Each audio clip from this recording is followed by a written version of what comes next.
কার সাথে কার বিবাহ হবে এটা পৃথিবী সৃষ্টির 50,000 বছর আগে লেখা হয়েছে।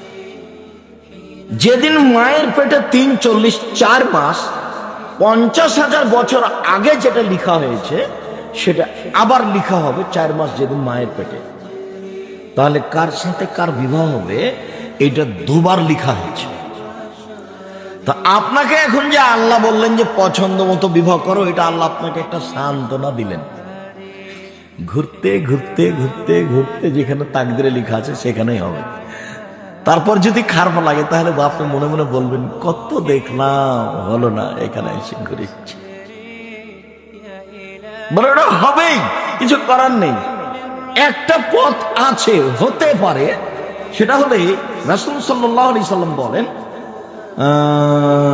লা ইউরাদ্দু তাকদীর ইল্লা বিদ্দুয়া।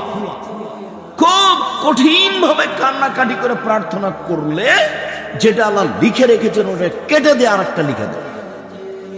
এই কথা রাসূল সাল্লাল্লাহু আলাইহি ওয়াসাল্লাম বলেছেন। ভাগ্য কেটে লিখে দেওয়া হয়, তবে সেটা শুধুমাত্র দোয়া প্রার্থনার বিনিময়ে।